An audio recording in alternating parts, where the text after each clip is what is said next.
Welcome, ladies and gentlemen, to my open house of horror, and to a series of stories from the other side of sanity. This is the second, and in the science of numerology, a science that has long intrigued me, it is said that the number 2 is a strongly feminine number. My story today shows a woman who is indeed strong, surprisingly so, and it is a story which may disturb you by its implications, but the frontiers of science are forever being pushed back, and the doctor in my story acted only from the purest of motives. Could the same be said of Mary Pearl, the somewhat plump and merry widow who confided in me at a cocktail party? Yes, as I was saying, the number 2 has a strongly feminine aura, but let us begin not at the beginning, but rather at the end. Or was it really the end? Story number 2 is about William and Mary.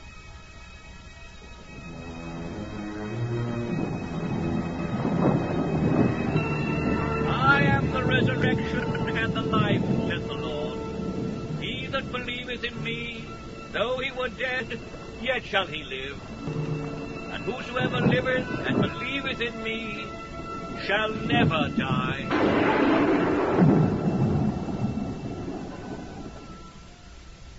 So, you see, Mrs. Pearl, apart from the few small bequests already mentioned, your late husband has left all his property to you. As his solicitor, I've been instructed to give you this letter. No doubt you'd like to take it home with you and read it in privacy. Oh, thank you. Yes, I'll do that.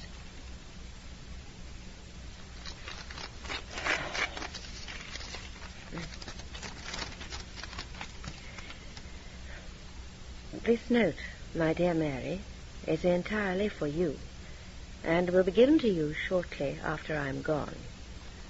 Do not be alarmed by the sight of all this writing.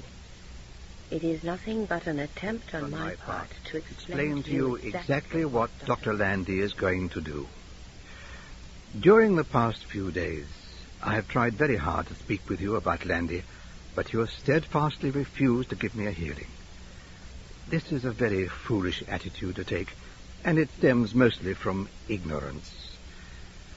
I swear to you that when you have read my story, your sense of antipathy will vanish, and I dare to hope that you will become a little proud of what your husband has done.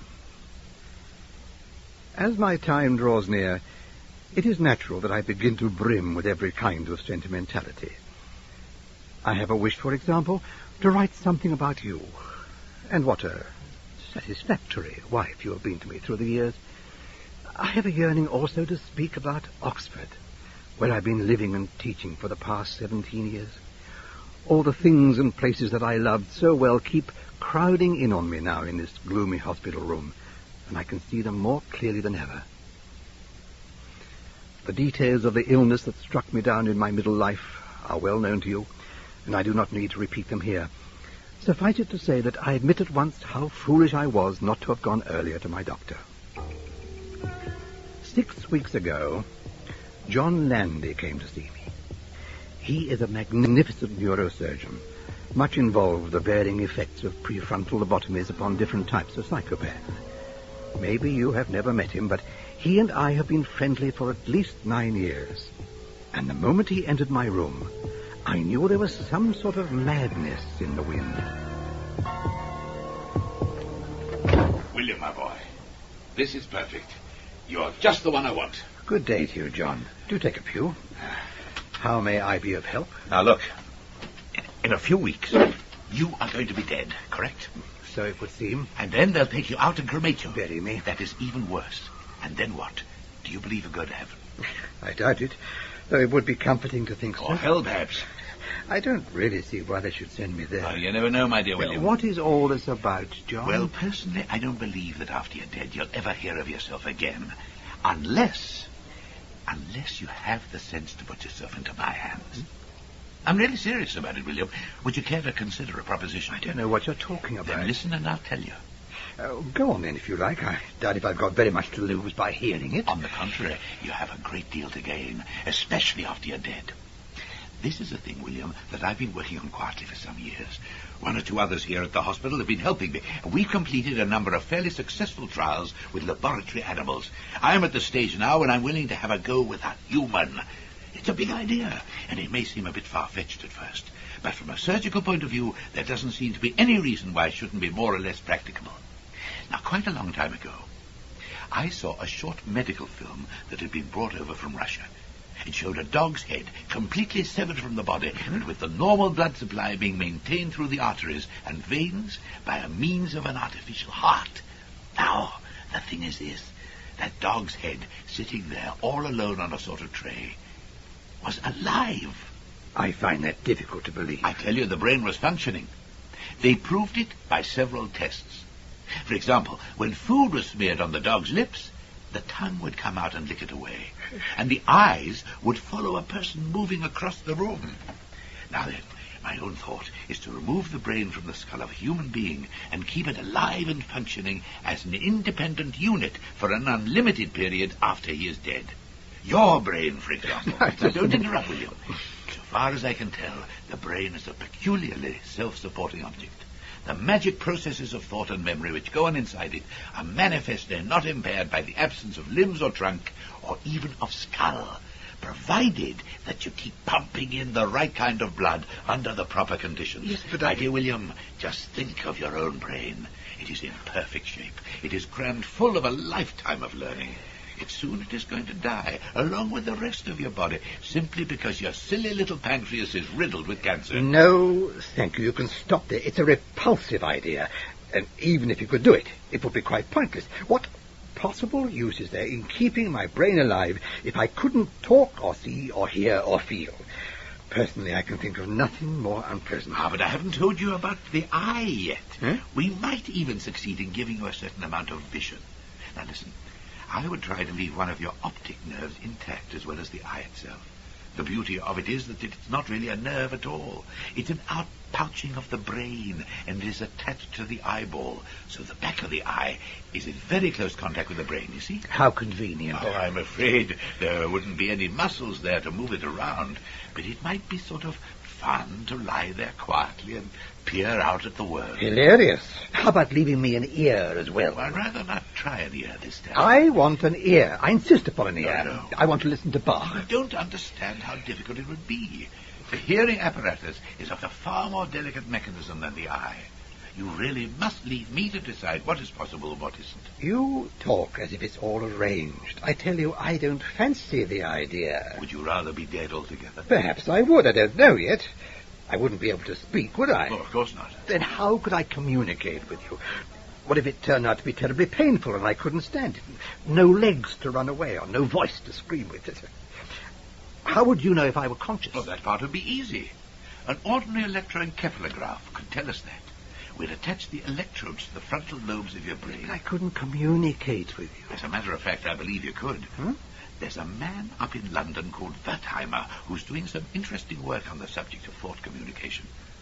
You know the brain throws off electrical discharges rather like radio waves. I know a bit about it, yes. Well, Wertheimer has constructed an apparatus which produces a kind of graph which is apparently decipherable into words and thoughts. Would you like me to ask him to come and see you? You're assuming that I believe any of this nonsense stuff. Why don't you just go away and leave me alone? There's a good chap. I think that's a very short-sighted attitude. You'll be fascinated when you hear about the actual operation itself. But I'll come to all that later on. The fact remains that you are going to die fairly soon, whatever happens. And my plans would not involve touching you until after you are dead. Now, come now, William. No true philosopher could object to lending his dead body in the cause of science. After all, you carry a donor card, don't you? That's hardly the same thing. And it seems to me there'd be some doubts as to whether I were dead or alive by the time you'd finished with me. Well, I suppose you're right about that. But I don't think you ought to turn me down just yet before you know a bit more about it. I've heard more than enough already, thank you. I can do without the gory details. No, don't be depressed, man. Here, would you like a cigarette? I don't smoke, you know, that disgusting habit. Well, may I go on? I'd rather you didn't. I think you will find it quite interesting. At the moment of death, I should have to be standing by so that I could step in immediately and try and keep your brain alive. You mean leaving it in my head? Well, to start with, yes, I'd have to. And where would you put it after that? Well, if you want to know, in a sort of basin. Are you really serious about this? Certainly I'm serious. All right, go on. Well, I suppose you know that when the heart stops and the brain is deprived of fresh blood and oxygen, its tissues die very rapidly. Anything from 4 to 6 minutes and the whole thing is dead. So I should have to work quickly to prevent this from happening. But with the help of the machine, it should be all quite simple. What machine? The artificial heart. We've got a nice version here in this hospital which can do all the necessary things. It's really not at all complicated. Now let me explain. You see, the blood supply to the brain is derived from 2 main sources. The internal carotid arteries and the vertebral arteries. And the return system is even simpler. The blood is drained away by only 2 large veins, the internal jugulars. Around the brain itself, they naturally branch out into other channels, but they don't concern us. All right. Imagine I've just died. What is the first thing you would do? I should immediately open your neck and locate the 4 arteries. I should then stick a large hollow needle into each. These 4 needles would be connected by tubes to the artificial heart. Then I would dissect out the left and right jugular veins and hitch them to the heart machine as well to complete the circuit. You wouldn't be like that Russian dog, though. For one thing, you'd certainly lose consciousness when you died, and I very much doubt if you'd come to again for quite a long time. If at all. But, conscious or not, you'd be in rather an interesting position, wouldn't you? You'd have a cold dead body and a living brain. We could now afford to take our time. And believe me, we'll need it. The next thing we'd do would be to wheel you to the operating theater. Now, it's important that you should know precisely what is going to happen to you all the way through. You see, afterwards, when you regain consciousness, it'll be much more satisfactory from your point of view if you're able to remember exactly where you are and how you came to be there. If only for your own peace of mind.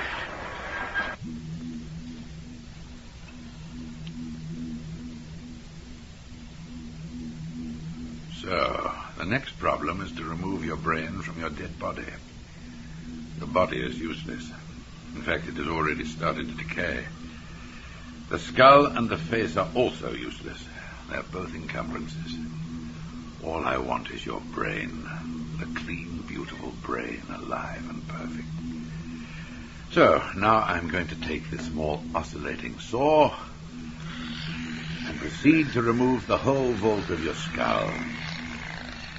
Could be rather painful, but as I'm sure you're quite unconscious, William, I won't have to bother with an anesthetic of any kind.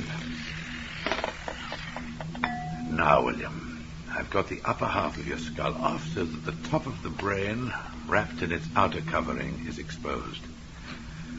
And the next step is the really tricky one. I've got to release the whole package so that it can be lifted cleanly away, leaving the stubs of the arteries and veins hanging underneath to be reconnected to the machine. This is an immensely lengthy and complicated business involving the delicate chipping away of much bone. To do this, I shall now take this and slowly bite off the rest of your skull. And begin to peel it off downward, like an orange, until the sides and underneath of the brain are fully exposed. It's all right, I've plenty of time, because the artificial heart is continually pumping away alongside the operating table. Now, your brain is connected to your body only at the base by the spinal column and the veins and arteries. So I am now severing your spinal column just above the first cervical vertebra. Taking great care not to harm the two vertebral arteries which are in the area. Now, William, I'm ready for my final move. On this side table, I have a basin of a particular shape, and it is filled with what we call Ringer's solution. That is a special kind of fluid we use in neurosurgery. At this point, I'm cutting your brain completely loose by severing the supply arteries and the veins. Clamp, please. Quickly, nurse. Thank you.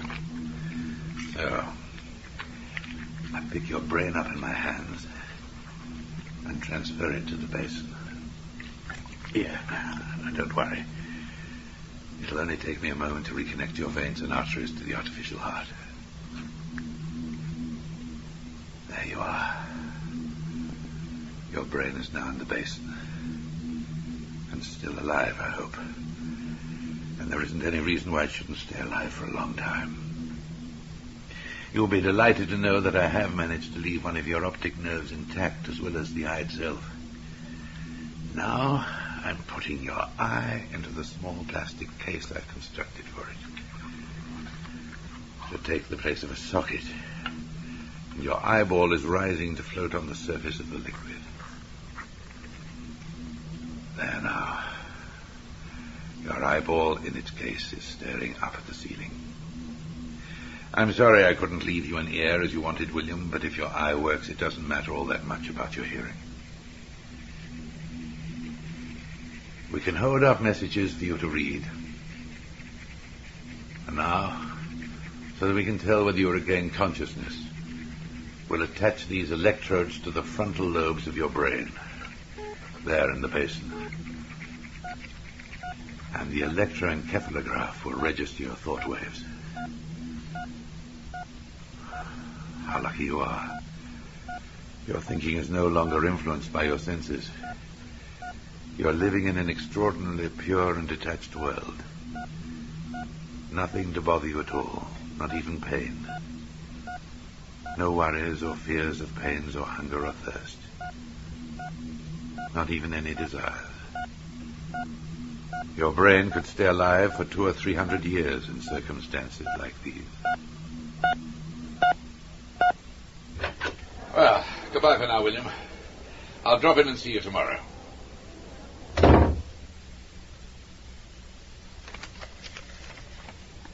I lay in bed thinking for a long time after John Landy left. There was something basically repulsive about the idea that I myself should be reduced to a small, slimy blob lying in a pool of water. Then my mood began to change, and I found myself able to examine Landy's proposals in a more reasonable light. I am rather proud of my brain. As brains go, it is a damn good one. Landy has assured me that when my brain is in the basin, I shall be able to think and reason as I can now. Even the power of memory will remain. Well, Mary, as you know, I have tried to discuss this subject with you many times, but you have refused to give me a hearing. Therefore, when he comes to see me tomorrow, I shall tell him straight out that I'm going to do it. I won't say goodbye to you, because there's a tiny chance that if Landy succeeds in his work, I may actually see you again. I'm giving orders that these pages shall not be delivered to you until a week after my death. Be good when I'm gone, and always remember that it is harder to be a widow than a wife. Be diligent and dignified in all things. Be thrifty with your money. Do not drink cocktails. Do not smoke cigarettes. Do not eat pastry. Do not use lipstick. Do not buy a television apparatus. And incidentally, I suggest that you have the telephone disconnected. Now that I shall have no further use for it. But before doing so, please give Landy a call to see how things went with me. I'm so glad you called at last, Mrs. Pearl. You're quite well, I hope. I wonder if you would care to come over here to the hospital. Then we can have a little chat. I expect you are very eager to know how it all came out. Well, I can tell you now that everything went pretty smoothly. Far better, in fact, than I was entitled to hope. It's It's not only alive, Mrs. Pearl, it's conscious. Isn't that interesting? And the eye is seeing. We are sure of that because we get an immediate change in the deflection on the encephalograph when we hold something up in front of it. And now we're giving it the newspaper to read every day. Which newspaper? Oh, the Daily Mirror. The headlines are larger. Oh, he hates the Mirror. Give him the Times. Oh, very well, Mrs. Pearl. We'll give it the Times. We naturally want to do all we can to keep it happy. Him. Not it. Him. Him. Yes. Yes, I beg your pardon. To keep him happy. That's one reason why I suggested you should come along here as soon as possible. I think it'd be good for him to see you. You could indicate how delighted you are to be with him again. Smile at him and blow him a kiss, all that sort of thing. It's bound to be a comfort to him to know that you're standing by. Well, you mustn't be surprised by what he looks like, Mrs. Pearl. No, I won't. It's bound to be a bit of a shock to you at first. He's not very prepossessing in his present state, I'm afraid. I didn't marry him for his looks, Doctor. Ah.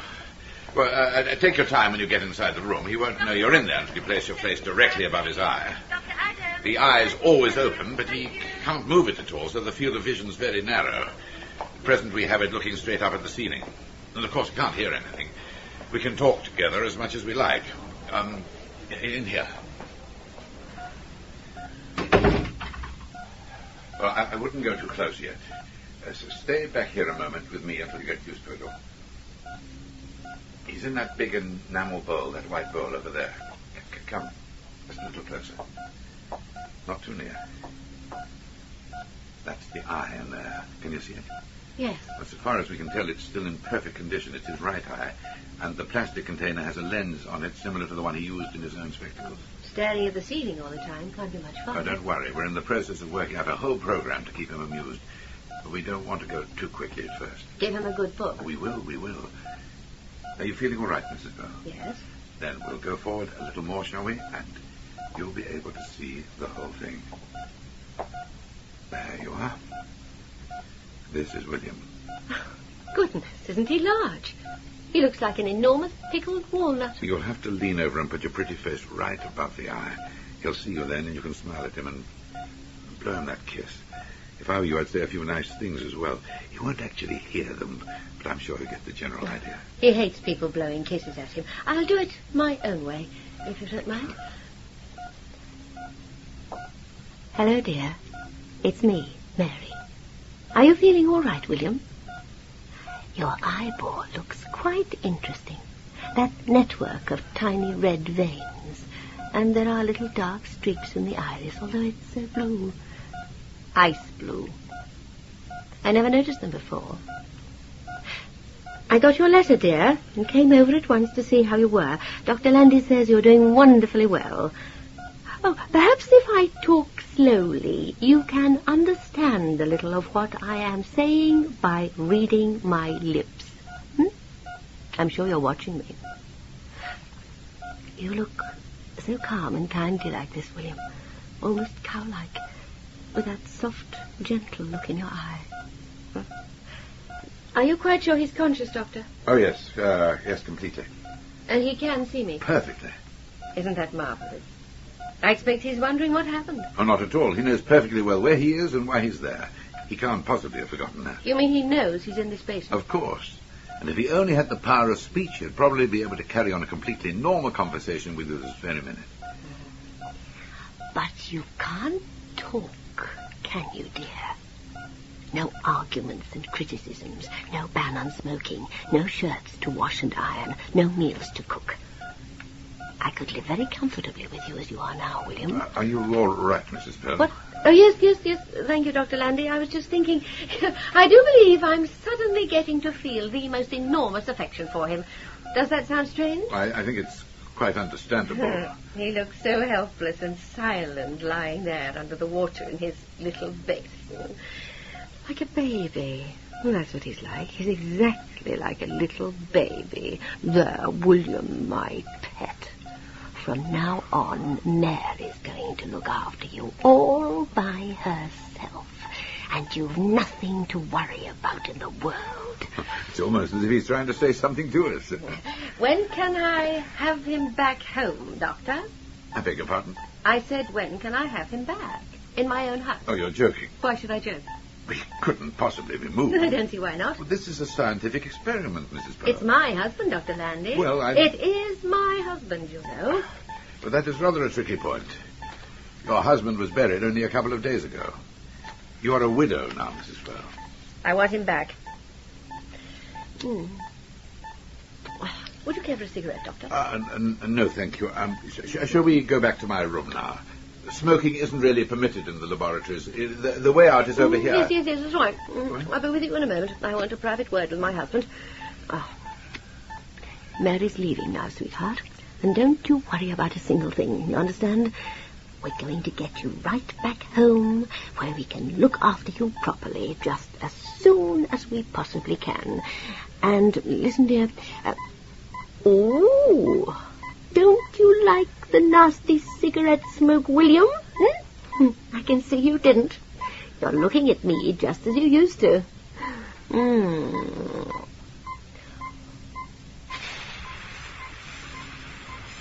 Come on, Mrs. Pearl. Come on. Don't look so cross, William. It isn't any good looking cross just because you've got smoke in your eye. Not anymore, it isn't. Because from now on, my pet, you're going to do exactly what Mary tells you. Now, do you understand that? Mrs. Pearl. Don't be a naughty boy again, will you, my precious? Naughty boys are liable to get punished. That's enough, Mrs. Pearl. Come on. Goodbye, darling. I'll be back soon. Isn't it sweet? Yes. Isn't it heaven Yeah, tonight? come Can't wait to get you home. And one day soon, William, there'll be a little telly of your own hanging from the ceiling, so we can watch the programs together. Won't that be nice?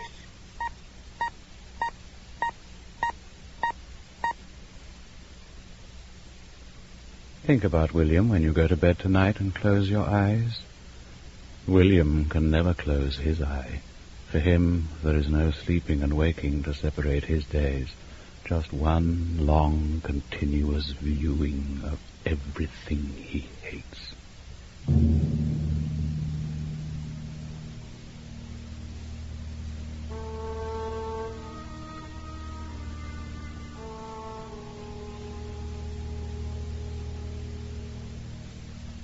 In the story today, Joss Ackland played Dr. Landy, and Elizabeth Morgan was Mary. William was played by Alan Dudley, and John Badley was both priest and solicitor. William and Mary was written by Roald Dahl, dramatized by Jill Brooke, and directed by Jerry Jones. My name is Edward De Souza, the Man in Black. And I'll be here next week with story number 3. And as you know, things happen in threes. Things certainly happen next week. Until then, be nice to each other.